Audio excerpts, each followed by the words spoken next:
Hi, good afternoon. I'm new to YouTube, so please bear with me. It's a very miserable rainy day outside today, so in here, in this room, I'm going to show you just a few techniques. It's a short video, and I'm an artist, and I'm a pen and ink and colour artist.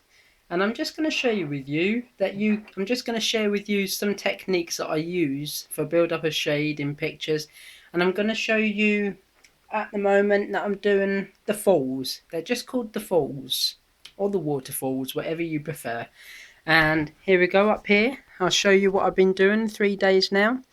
For 3 days I've been working on this waterfall picture.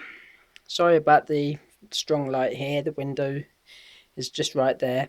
And of course I've done my sky, my basic clouds and my sun. And the sun and the sky will reflect what I need for the picture. So I always start off by doing a pencil outline first, usually in a HB because it's very light. Sometimes a stronger pencil just to show the the lines what I need. So I've done this sky and I've also done most of my trees, but I'm going to show you down here what I've done up here.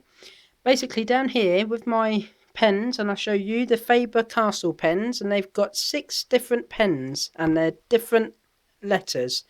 Now the XS is very fine pen. You can do it for distant trees or distant background.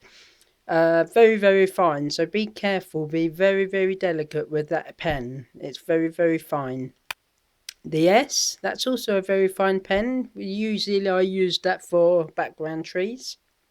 The F, that's a bit stronger. You can do it for like the middle trees here or the middle hedgerows or whatever you want in your picture.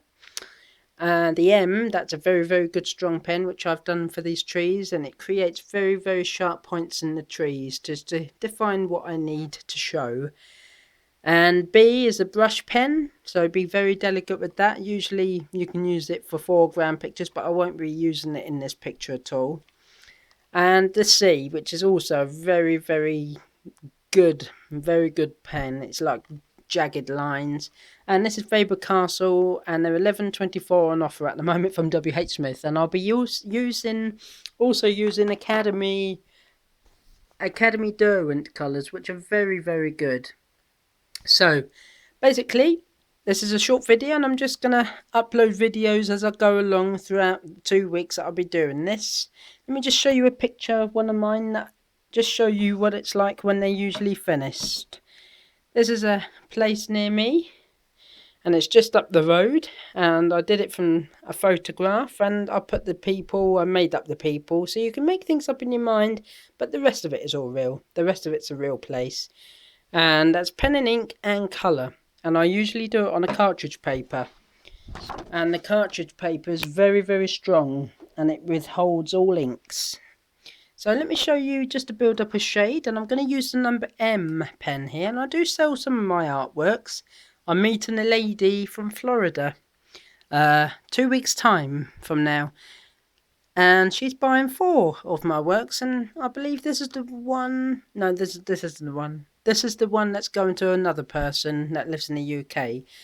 But let me show you what I've got going here. Usually not right here, I usually do the stippling effect, which is a series of dots and holding the pen vertically and just dotting like that, build up a shade. But I usually do that for the middle distance of my picture. Not all the time, it depends. I use it in between different.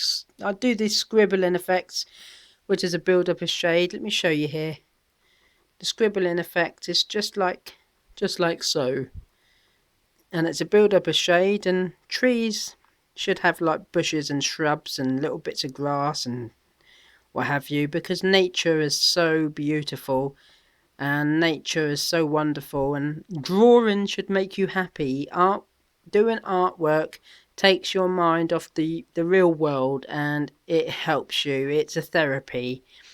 Artwork and drawing is a very good therapy. Even if you think you can't draw and you know you can't draw, don't doubt it. Pick up a pencil and just give it a whirl. You might be surprised. See, I'm leaving it very dark down here. I need it dark, and you need dark in order to show the light. And I've got my light striking in from the left. My shades coming in from the right. So be careful with your dark tones and your your light tones. Look at the proportion of your picture. I'm using 150 grams cartridge paper here, and this is Rona Downey. I use the Lyndhurst as well sometime. The Lyndhurst is very, very good. It depends what you want. Winsor and Newton sketchbook, that's okay, but sometimes for stronger pens it seeps through the pages and it's not proper cartridge. So sorry if this video is not the right quality, but I will upload more photos as I go along this week and next week when I've got the time, and I'll show you basically how I do the colouring. I'm just showing you here how you can do a build up a shade, and I'm leaving this area a little bit lighter because the light's shining, the light's striking through the left. And this took about 3 hours to outline, and I've got my waterfall coming down here, which would be a purpley blue colour, and a bit of sunlight up there. And step by step I'll show you how to do the bottom of the fall as well. So you've got the darker areas down here, it will be eventually, and up here you've got the lighter areas. So hopefully I will show you more. It's just a short video how I do my scribbling techniques. Here, let me show you up here. Let me show you this little guy. Let me just show you this stippling effect in action. Just like that. Just like that. Just hold the pen vertical and just dot it like that. Just a series of dots, see? There we go. There's a little fella, there he is. And nature is so wonderful. I love walking in nature. Just walking in nature and then just picking up my sketch pad and drawing all views. I'm into Dorset views really. I go on holiday every year to Dorset. So you can imagine the hills down there and the cottages, which are such inspirations to me. But like I say, look at your different pens, study them. I do suggest the Faber-Castell pens because my last ones lasted for 2 years and they just ran out. So I do recommend these beautiful, beautiful Faber-Castell pens, and make sure you've got good, strong coloured pencils. The Derwent, these are Derwent Academy, and I often use the Derwent Academy pencils. And they're very, very good. And you can mix, like I say, you can mix in colours. Up here I've mixed a nice light blue here with a bit of purple lavender colour, mixed with a little bit of light brown to show the shading of the cloud. And as I've gone down, a nice yellow golden ochre colour, a nice yellow ochre colour, a nice lemon colour. And I've mixed 3 colours for the sun: bright red, yellow ochre, and of course cadmium yellow, and a nice shade of glow of pink just up there just to show. So I will show you more videos as we go along, and I do hope that you found this very interesting. It's only a short video, but I will upload more as I go along. Here we are. And I will show you more as I go along. So I hope to see you soon. Thank you very much.